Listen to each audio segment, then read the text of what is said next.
బెంగాల్లో అరాచకాలు ఆగట్లేదు. అదేంటి బీజేపీ ప్రభుత్వం వచ్చి అంటే కాదు, బీజేపీ ప్రభుత్వం వచ్చిన బీజేపీ వాళ్ళ హత్యలు ఆగటం లేదు.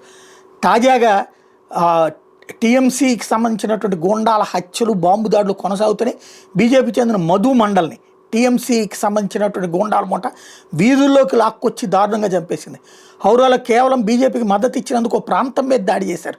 టీఎంసీ నాయకుడు షమీమ్ అహ్మద్ నేతృత్వంలోని ఒక గుంపు నారాయ తక్బీర్ అల్లాహు అక్బర్ అంటూ నినాదాలు చేస్తూ ఇళ్ల మీద బాంబులు విసిరారు.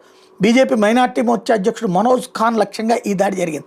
దాదాపు 12 నుంచి 15 నాటు బాంబులు విసిరారు. 7-8 రౌండ్లు కాల్పులు కూడా జరిగినాయి అన్నది ప్రత్యక్ష సాక్షులు చెప్తున్నటువంటి లెక్క. ప్రజలు స్పష్టమైన తీర్పిచ్చినా కూడా మమతా బెనర్జీ పదవి నుండి తప్పుకోవడానికి నిరాకరించడం, దానికి బదులుగా పులిపిల్లల్లా పోరాడనంటూ తన కార్యకర్తలు రెచ్చగొట్టాక జరిగినటువంటి దారుణమైన ఘటనలు ఇది. సువేందు అధికారి పిఏ మరణం దగ్గర నుంచి చూసుకుంటే అనేక సంఘటనలు చోటు చేసుకున్నాయి. అభిషేక్ బెనర్జీ కూడా ఢిల్లీ నుంచి వచ్చిన మీ తండ్రులు వెళ్ళిపోయాక చూస్తాం, మే 4 తర్వాత చూస్తామని వాగాడు కదా. ఇప్పుడు ఈ ముస్లింలను ముందు పెట్టి జరిపిస్తున్నటువంటి మారణకాండ కొనసాగుతోంది అక్కడ.